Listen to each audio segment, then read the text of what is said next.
Yooyyaa harka fuunee hordoftoonni maatii Yaaqoob YouTube channel biyya keessas biyya alaas teessanii barumsa keenya karaa YouTube kana hordoftan baga nagaan deebittan baga nagaan dhuftan isiniin jennee jirra. Kun YouTube keessan Yaaqoob YouTube channel Anniversaa Yaaqoobiiti. YouTube kana irratti barnoota afaan Oromoo qubee Aabaa Caadaa dubbisuu irraa kaasee haga sagalee gabaabaa dheeraa sagaleessinee jecha jaarree jechoota kana walitti finnee hima guunee akka barannuuf Yaaqoob YouTube channel as YouTube kana irratti kan barsiisu ta'a jechaadha. Mana keessan teessanii YouTube kana irratti barumsa kana kanneen barattan faamilii keenya kan hin taane subscribe godhaatii maatii keenyatti dabalamaa, kanneen maatii keenya taatan immoo like, share, comment godhaa hiriyoota keessan biraan akka inni gahuuf gahee keessan taphadhaa isiniin jenna. Mana keessan teessanii bilbila harka keessaniidhaan barnoota afaan Oromoo biyya keessas biyya alaas teessanii barachuuf fedhaaf hawwii guddaa kanneen qabdan toora lakkoofsa bilbila iskiriinii irratti argamu kanaan karaa immoo karaa waatsaappii, karaa telegiraamii, karaa guugil foormii karaa isinii mijate hundumaa sa'aatii isinii mijatetti Yaaqoob YouTube channel ni barsiisaa barachuu ni dandeessu isiniin jenna. Subscribe godhaa maatii keenya ta'a, like, share, comment godhaatii eegalaa. Tole Yaaqoob YouTube channel arras mata duree haaraadhaan walitti deemnee jirra. Mata dureen barnoota keenya irraa maal jedhaa? Dubbisaa jechoota qubee dubbifamaa dhumarraa qaban. Tole baay'ee gaariidha. Jechoota qubee dubbifamaa dhumarraa qaban kanneen jedhan maal akka isaan ta'an jechoota lama sadii fakkeenya godhannee fudhannee waliin barannaa jechaadha. Egaan jechooti qubee dubbifamaa dhumarraa qaban jechoota akkamiiti? Fakkeenya tokkoffaa dubbisaa kana. Maal jedha kun? Baay'ee gaariidha dubbistan jedhee namanaa. Kun maal jedhaa? Foon jedha. Foon jedha. Foon jecha jedhu keessatti faan qubee dubbifamaadha. Oo lamatti dabaltu maal ta'a yeroo sana? Foo jedhee sagalee dheeraa nu kenna. Dhumarratti naatti dabaltu. Maal jedha? Foon jedhaa jechaadha. Maal jedhaa? Foon jedha. Naan qubee dubbifamaa dhuma isaa irratti argamu isa kanaa jechaadha.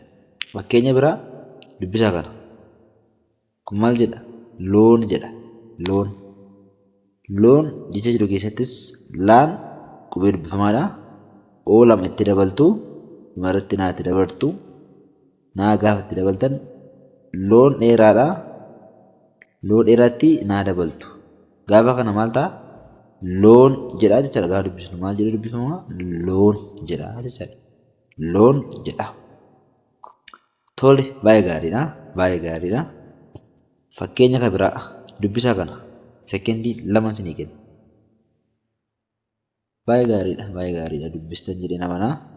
Maal jedha kuni dubbisaa kana baadha kun. Baatti oo dabalaa oo tokko. Maal ta'a yeroo sana? Boo gabaabaadha. Dhumarratti raatti dabalaa. Raa gaafa keessan maal jedhaa? Bor. Barreeffamni kun maal jedha? Kun bor jedhaa jechaadha. Gaafa dubbisnu bor jedhaa jechaadha barreeffamni kun. Asittillee raan dhumarratti argamaa. Raan qubee dubbifamaa dhumarratti itti dabalamee argamudha jechaadha. Fakkeenya biraa dubbisaa kana shan jedhamu. Shan jedha. Shaan qubee gabaabaadha. Naa dhumarratti dabalaa. Maal jedha? Shaa gabaabaatti naa gaafatti dabaltan shan jedha jechaadha. Shan jedha barreeffamni isaa. Haala kanaan deemaa jechaadha hundisaayyuu. Fakkeenya kan biraa maal jedha kuni? Lakkoofsa. Lakkoofsa kun meeqa jenna lakkoofsi kun? 9. Lakkoofsa 9 jennee gaafa jechaan barreessinu 9 jecha jedhu keessatti saa gabaabaa, gaa gabaabaa, laa dhumarratti dabaltu. Saa gabaabaa, gaa gabaabaa, laa dhumara gaafa itti dabaltan maal jedha? 9 jedha. 9 jedha. Laanni dhumarratti argamu kun qubee dubbifamaa jecha dhumarratti argamu ta'uusaa hin dagatinaa jechaadha. Ammas lakkoofsa kana dubbisaa. Lakkoofsi kun meeqa jennee turre? Lakkoofsi kun meeqa jennee? 8 jenne. 8 jenne. Baay'ee gaariidha. Egaan dubbisaa mee barreeffama kana. Kun maal jedha? Sekendii lama isinii kennaa. Baay'ee gaariidha. Dubbistan jedhee namanaa. Lakkoofsi kun 8 jedha jennee. Kunis jecha maal jedhaa? 8 jedha. Kana keessatti saan gabaabaadha kunoo. Daan jabaataa gabaabaadha. Saa gabaabaa. Daa jabaataa gabaabaa.